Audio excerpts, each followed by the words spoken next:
ہم سب گناہگار ہیں، اور اس کی شہادت ہمیں بائبل مقدس دیتی ہے۔ سب نے گناہ کیا ہے، کوئی ایسا شخص نہیں جس نے گناہ نہ کیا ہو۔ لیکن ایک خوشخبری ہے، خدا ہمارے لیے نجات چاہتا ہے، نہ کہ ابدی موت۔ وہ چاہتا ہے کہ ہر ایک نجات پائے۔ اسی لیے حزقیل 33 باب اور اس کی 11ویں آیت میں لکھا ہے، تو ان سے کہہ، خداوند خدا فرماتا ہے، مجھے اپنے حیات کی قسم، شریر کے مرنے میں مجھے کچھ خوشی نہیں، بلکہ اس میں ہے کہ شریر اپنی راہ سے باز آئے اور زندہ رہے۔ اے بنی اسرائیل، باز آؤ، تم اپنی بری روش سے باز آؤ، تم کیوں مرو گے؟ خدا ہم سے اتنی محبت رکھتا ہے کہ وہ ہم میں سے کسی کی ہلاکت نہیں چاہتا۔ کہتا ہے حیات کی قسم، شریر کے مرنے میں مجھے کوئی خوشی نہیں ہے۔ کہتا ہے میں خوش نہیں ہوں اس سے کہ شریر جو ہے وہ مرے، بلکہ مجھے خوشی اس میں ہے کہ وہ نجات پائے۔ اس صورت میں جبکہ وہ اتنی ہم سے محبت رکھتا ہے، جبکہ اس نے اپنے بیٹے کو بھی ہمارے لیے قربان کر دیا، تو اس صورت میں وہ ہماری عدالت کیوں کرے گا؟ وہ ہمیں عدالت کے بغیر بھی تو نجات دے سکتا ہے۔ تو آج ہم ان باتوں کے بارے سیکھیں گے کہ عدالت کی بنیاد کیا ہے، کس کی وجہ سے وہ عدالت کرنے جا رہا ہے۔ دوسری بات جس کے ہم سیکھیں گے، عدالت کے مراحل کیا ہیں۔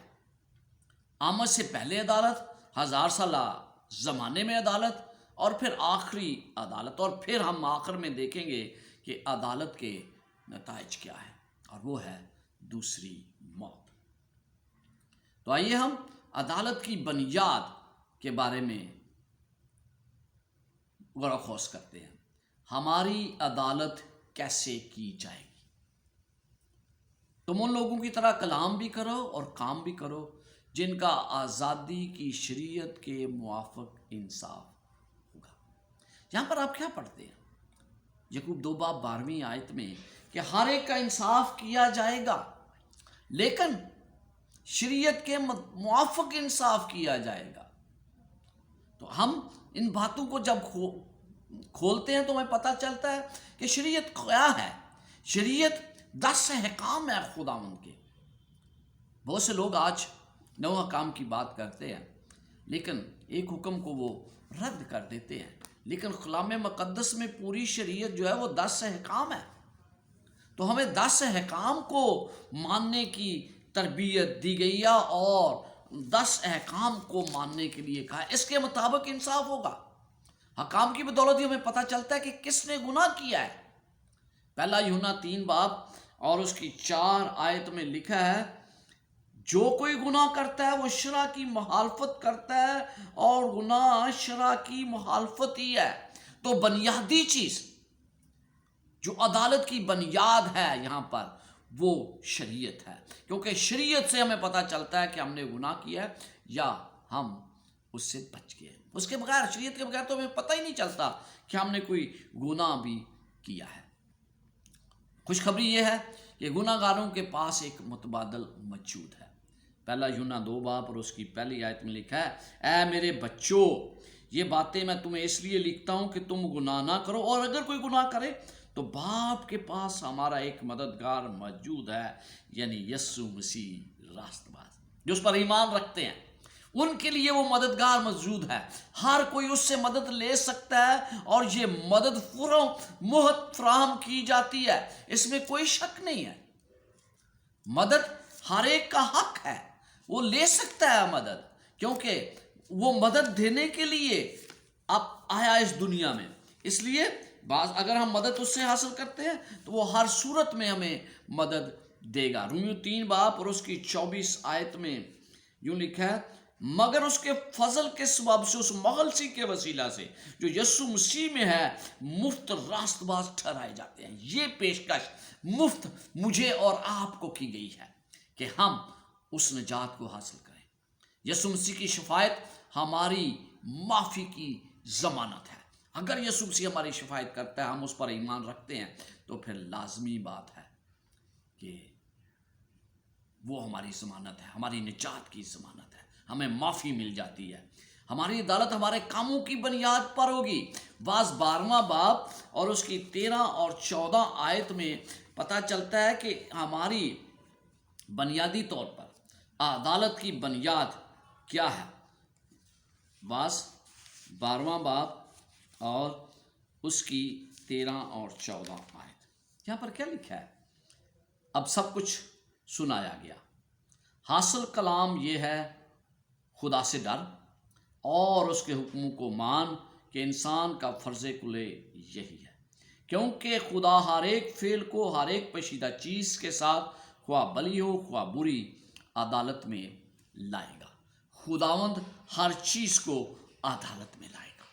اس لیے ہماری عدالت ہمارے کاموں کی بنیاد پر ہوگی، لیکن اگر ہم اس کی قربانی کو مانتے ہیں، قبول کرتے ہیں، اگر ہم اس کی قربانی کو قبول کرتے ہیں تو وہ ہماری زندگی بن جاتی ہے۔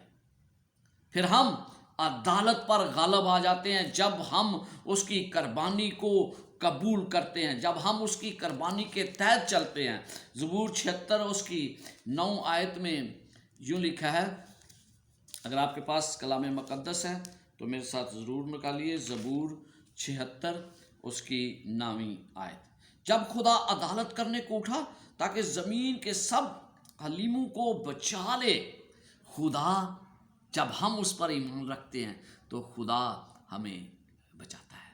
تو یہ تو عدالت کی بنیاد ہے کہ خدا جو اپنی عدالت کس بنیاد پر کرتا ہے۔ اور پھر ہم دیکھتے ہیں کہ عدالت کے بہت سے مراحل میں سے ہمیں گزرنا پڑتا ہے۔ مختلف عدالتوں کا ذکر ہے۔ یسوع مسیح کی آمد سے پہلے کی عدالت کا ذکر کیا گیا ہے۔ مکاشفہ 11 باب اور اس کی 18ویں آیت میں لکھا ہے، اور قوموں کو غصہ آیا اور تیرا غضب نازل ہوا، اور وہ وقت آ پہنچا ہے کہ مردوں کا انصاف کیا جائے، اور تیرے بندوں نبیوں اور مقدسوں اور ان چھوٹے بڑوں کو جو تیرے نام سے ڈرتے ہیں اجر دیا جائے، اور زمین کے تباہ کرنے والوں کو تباہ کیا جائے۔ مسیح آئے گا اور اجر اس کے ساتھ ہوگا۔ مکاشفہ 22 باب اور اس کی 12ویں آیت میں ہم یوں پڑھتے ہیں، اگر آپ کے پاس کلام مقدس ہے تو میرے ساتھ نکالیے۔ مکاشفہ 22 باب اور اس کی 12ویں آیت، یہاں پر لکھا ہے، دیکھ میں جلد آنے والا ہوں اور ہر ایک کے کام کے موافق دینے کے لیے اجر میرے پاس ہے۔ تو خداوند اجر دینے کے لیے آ رہا ہے۔ مسیح آئے گا اور ہر ایک کو اجر دے گا۔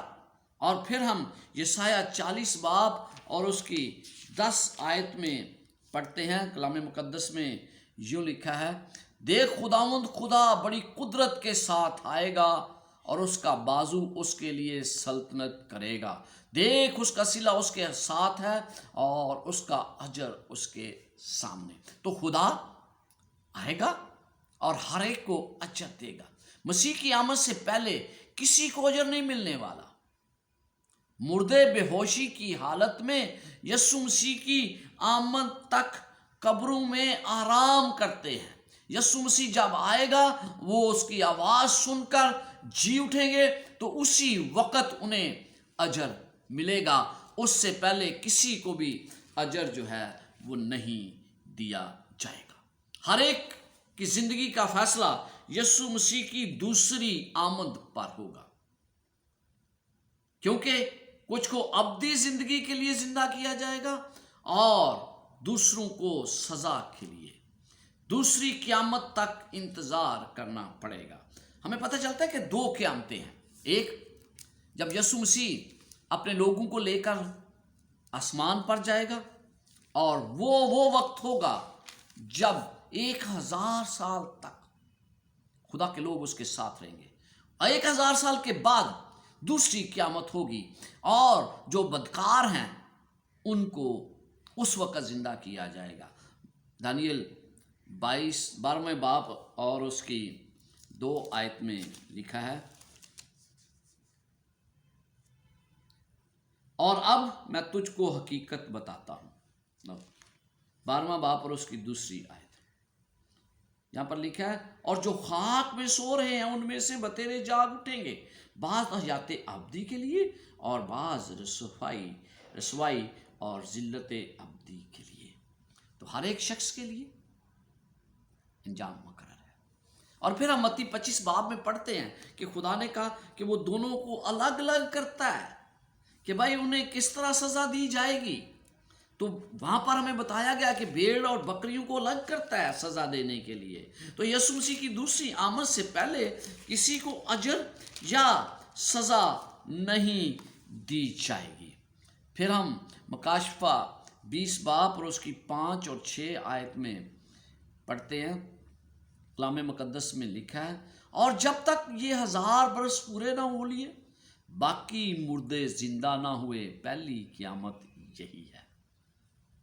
مبارک اور مقدس وہ ہے جو پہلی قیامت میں شریک ہو۔ ایسوں پر دوسری موت کا کچھ اختیار نہیں، بلکہ وہ خدا اور مسیح کے کاہن ہوں گے اور اس کے ساتھ 1000 برس تک بادشاہی کریں گے۔ فرشتے اور گناہ میں مبتلا ہونے والے جہاں آسمان پر فیصلے میں شریک ہوں گے۔ اس دوران زمین پر زندگی معمول کے مطابق چلتی ہے۔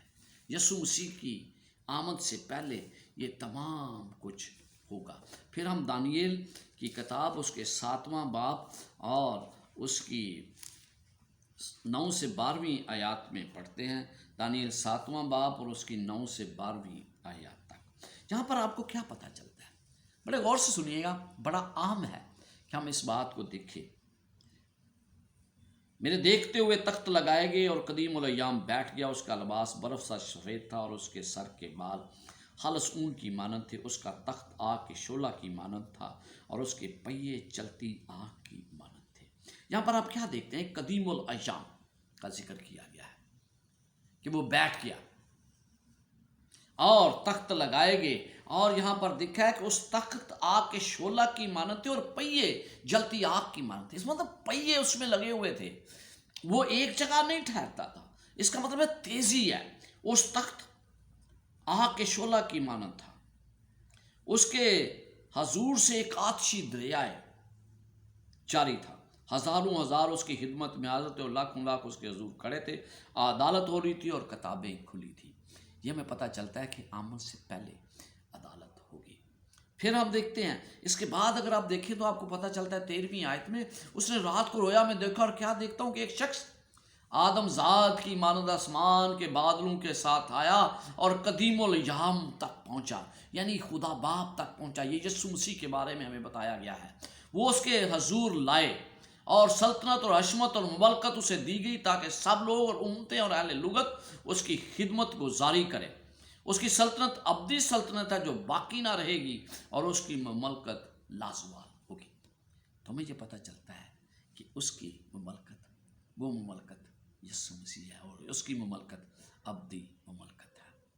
پھر ہم دیکھتے ہیں 20 باب، مکاشفہ 20 باب اور اس کی 4 آیت میں لکھا ہے، پھر میں نے تخت دیکھے اور لوگ ان پر بیٹھ گئے، عدالت ان کے سپرد کی گئی، اور ان کی روحوں کو بھی دیکھا جن کے سر یسوع کی گواہی دینے اور خدا کے کلام سے سب سے کاٹے گئے تھے، اور جنہوں نے نہ اس حیوان کی پرست کی تھی، نہ اس کے بت کی، اور نہ اس کی چھاپ اپنے ماتھے اور ہاتھوں پر لی تھی۔ وہ زندہ ہو کر 1000 برس تک مسیح کے ساتھ بادشاہی کرتے رہے۔ تو یہ بادشاہی کب ہے؟ 1000 سالہ۔ ایک تو عدالت اس کی آمد سے پہلے کی ہے جو اس وقت جاری ہے، اس کے بعد 1000 سالہ زمانہ آئے گا، اور اس میں لکھا ہے کہ عدالت ہو رہی تھی۔ کن لوگوں کی عدالت؟ وہاں آسمان پر کیوں عدالت ہوگی؟ وہ تمام لوگ 1000 سال تک، یسوع مسیح کی پہلی آمد جب ہوگی تو اس کے ساتھ 1000 سال تک اس کے ساتھ جائیں گے۔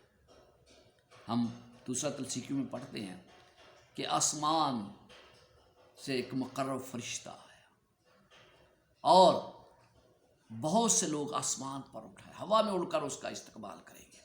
تو ہم ہوا میں اڑ کر استقبال کریں گے، اور اس کے بعد 1000 سال تک خدا کے ساتھ آسمان پر رہیں گے، اور یہی وہ لکھا ہے، زندہ ہو کر 1000 سال تک مسیح کے ساتھ بادشاہی کرتے رہیں۔ یہ 1000 سال ہم دیکھ سکیں گے فلاں شخص جو ہے وہ کیوں اس بادشاہی میں نہیں پہنچا، یہ ایماندار جو ہیں وہ ہر ایک کا حال دریافت کر سکیں گے، وہ جان جائیں گے کہ میرا عزیز جو ہے وہ کیوں یہاں پر نہیں پہنچا۔ اور اس دن 3 بڑے اہم واقعات ہوں گے، انسان کی سوچ ہوگی۔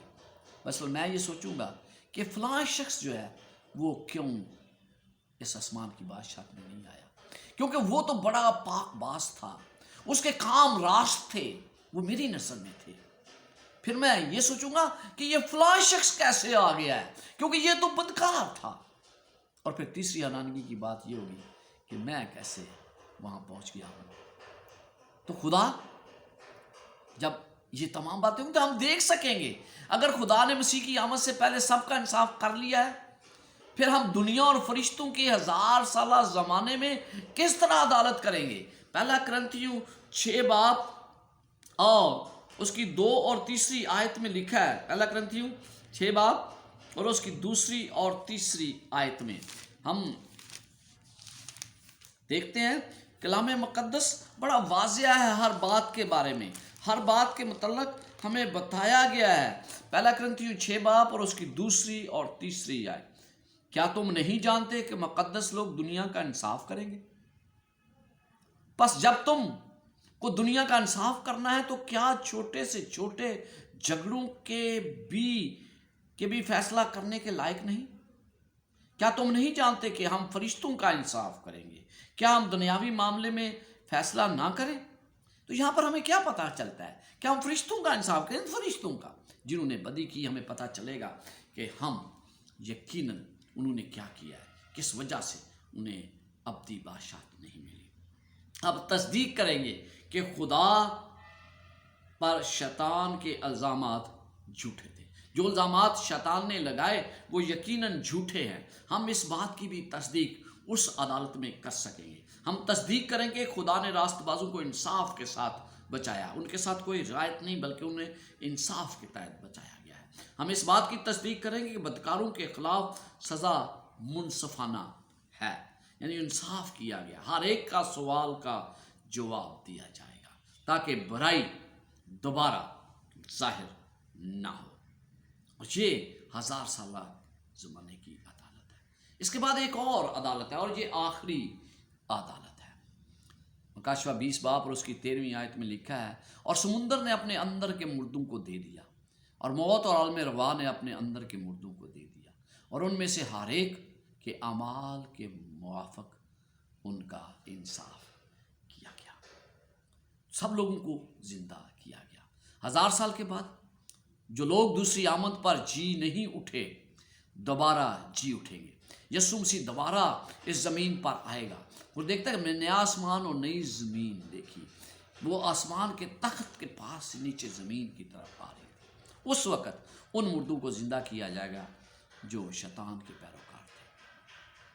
صرف وہی لوگ ہیں جنہوں نے خدا کے فیصلے پر نظر ثانی نہیں کی تھی، جنہوں نے خدا کو نہیں مانا تھا، یہ وہ لوگ ہوں گے۔ اس لمحے ان کے ہر کام کے لیے فیصلہ کیا جائے گا اور انہیں آگ کی جھیل میں ڈالا جائے گا۔ دوسری موت کی سزا یہی ہے۔ مکاشفہ 20 باب اور اس کی 11 سے 15 آیات میں ہم یہ دیکھتے ہیں، مکاشفہ 20 باب اور اس کی 11 سے 15 آیات، جہاں پر کلام مقدس میں یوں لکھا ہے آخری عدالت کے بارے میں۔ پھر میں نے ایک بڑا سفید تخت اور اس کو جو ان پر بیٹھا ہوا تھا دیکھا، جس کے سامنے سے زمین اور آسمان بھاگ گئے اور انہیں کہیں جگہ نہ ملی۔ پھر میں نے چھوٹے بڑے سب مردوں کو اس تخت کے سامنے کھڑے ہوئے دیکھا، اور کتابیں کھولی گئی۔ پھر ایک اور کتاب کھولی گئی، یعنی کتاب حیات، اور جس طرح ان کتابوں میں لکھا ہوا تھا ان کے اعمال کے موافق مردوں کا انصاف کیا گیا۔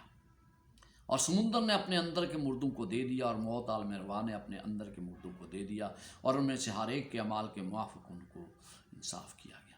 پھر موت اور عالم روا آگ کی جھیل میں ڈالے گئے۔ یہ آگ کی جھیل دوسری موت ہے، اور جس کسی کا نام کتاب حیات میں لکھا ہوا نہ ملا وہ آگ کی جھیل میں ڈالا گیا۔ تو یہ آخری عدالت ہے، اور یہ عدالت جو ہے یہ اس وقت ہوگی جب 1000 سال کے بعد یسوع مسیح اس دنیا پر آئیں گے۔ انصاف شریروں اور ان کے گناہوں کی ادائیگی کا مطالبہ کرتا ہے، اور محبت گناہ گاروں کو ہمیشہ کے لیے تکلیف سے روکتی ہے۔ موت گناہ گاروں کے مصائب کو ختم کر دیتی ہے، جیسے خدا کی طرف سے دیگر سزاؤں میں بھی ایسا کیا گیا ہے۔ پیدائش کی کتاب میں ہم دیکھتے ہیں کہ کس طرح خدا نے بہت سے لوگوں کو بچایا۔ طوفان نوح کے دوران خدا نے بچا لیا بہت سے لوگوں کو۔ سدوم اور عمورہ کے وقت جب تمام لوگ جو ہیں وہ مارے گئے تو خدا نے لوگوں کو بتا لیا۔ خدا نے خروج کی کتاب میں ہمیں پتہ چلتا ہے کس طرح اپنے ان پلاٹوں کو بچا لیا، کس طرح خدا نے اپنے لوگوں کو بچایا۔ پھر ہم دیکھتے ہیں بہت سے ایسے حوالہ جات ہیں جس سے ہمیں پتہ چلتا ہے کہ خدا نے بہت سے لوگوں کو بچایا ہے، اور وہ آخری عدالت ہے۔ اس آخری عدالت سے محفوظ رہنے کے لیے ہمیں یسوع مسیح کے پاس آنا ہوگا۔ اور آخر میں ہم دیکھیں کہ عدالت کے نتائج کیا ہیں۔ کاشفہ 21 باب اور اس کی 8 آیت میں لکھا ہے، مگر بوجھ دلوں اور بے ایمانوں اور گنونے لوگوں اور خونیوں اور حرام کاروں اور جادوگروں اور بت پرستوں اور سب جھوٹوں کا حصہ آگ اور گندھک سے جلنے والی جھیل میں ہوگا۔ یہی دوسری موت ہے۔ تو ہمیں پہلی موت جو اس دنیا میں آتی ہے اس سے گھبرانے کی ضرورت نہیں ہے، بلکہ ہمیں دوسری موت سے گھبرانا ہے جو یسوع مسیح کی پہلی آمد کے بعد ہوگی۔ عدالت ختم ہو چکی ہے، خدا کا انصاف اور رحم طور پر دکھایا گیا ہے۔ خدا کے رحم کو ہم دیکھ سکتے ہیں، اور پھر ہم زبور 99 اور اس کی 14ویں آیت میں پڑھتے ہیں۔ زبور کی کتاب جو ہے یہ بڑے اہم پیغامات ہمارے لیے اس میں بیان کیے گئے ہیں۔ 89 ورس 14 میں لکھا ہے،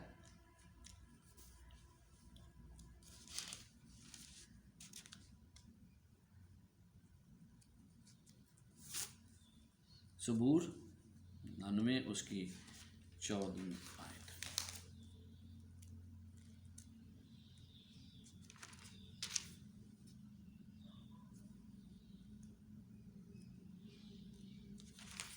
یہاں پر مرقوم ہے، صداقت اور عدل تیرے تخت کی بنیاد ہے، شفقت اور وفاداری تیرے آگے آگے چلتی ہے۔ وہ تسلیم کرتے ہیں ان کی مذمت۔ خدا نے جن لوگوں کو ہلاک کیا وہ بالکل درست تھا، خدا نے منصفانہ انصاف کیا ہے۔ وہ تسلیم کرتے ہیں ان کی مذمت منصفانہ، اور خدا کے سامنے جھکتے ہیں۔ وہ خدا کے سامنے جھکتے کون ہیں؟ جو اس انصاف کو دیکھتے ہیں۔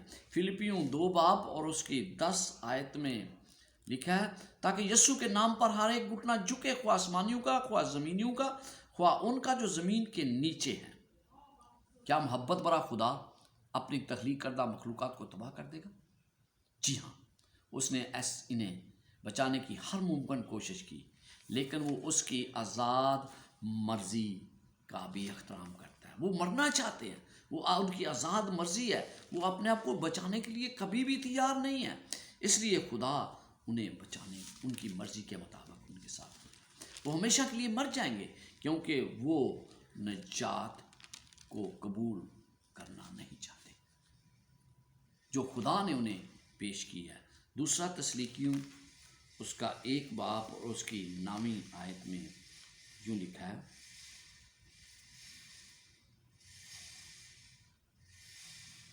وہ خداوند کے چہرہ اور اس کی قدرت کے جلال سے دور ہو کر ابدی ہلاکت کی سزا پائیں گے۔ عزیزو، ہمیں یہ جاننا ہے گناہ کا خاتمہ ایک دن ہو جائے گا، اور اب گناہ کبھی واپس نہیں آئے گا۔ تمام کائنات دوبارہ اپنی کاملیت میں دوبارہ بحال ہوگی۔ کیا آپ وہاں جانا چاہتے ہیں؟ اگر آپ جانا چاہتے ہیں تو یہ یاد رکھیں کہ خدا اس دنیا کو گناہ سے جب پاک کر دے گا تو دوبارہ گناہ نہیں آئے گا۔ کس طرح خدا اس دنیا کو گناہ سے پاک کرے گا اور وہ دوبارہ وہاں جنت میں گناہ نہیں ہوگا، کیونکہ پہلے بھی تو آ گیا تھا گناہ۔ تو خدا ان لوگوں کو کبھی بھی آسمان کی بادشاہت میں نہیں لے کر جائے گا جو اس کے احکامات کو دوسرا درجہ دیتے ہیں، جو اس کے احکامات کو اس دنیا میں نہیں مانتے۔ خدا انہیں کبھی بھی آسمان کی بادشاہت میں نہیں لے جائے گا۔ خدا کی طرف سے بہت سے ثبوت دیے گئے ہیں کہ وہ سب کی نجات چاہتا ہے کہ ہر کوئی نجات پائے۔ ان لوگوں کے لیے جو جنت کے تحفے سے انکار کرتے ہیں، خدا ان کے لیے بھی چاہتا ہے کہ وہ نجات پائے۔ اس عظیم آخری دن پر جب سب کو ان کی فرما برداری یا نافرمانی کے مطابق جزا یا سزا دی جائے گی، کلوری کی صلیب ان لوگوں کے سامنے واضح طور پر ظاہر ہوگی جو تمام زمین کے انصاف کرنے والوں کے سامنے کھڑے ہیں، تاکہ ہمیشہ کی سزا حاصل کر سکیں۔ انہیں اس قابل بنایا گیا ہے کہ وہ اس محبت کے بارے میں کچھ سمجھ سکیں جس کا اظہار خدا نے گرے ہوئے انسانوں کے لیے کیا ہے۔ وہ دیکھتے ہیں کہ ان لوگوں کے ذریعے اس کی کتنی بےعزتی ہوئی ہے۔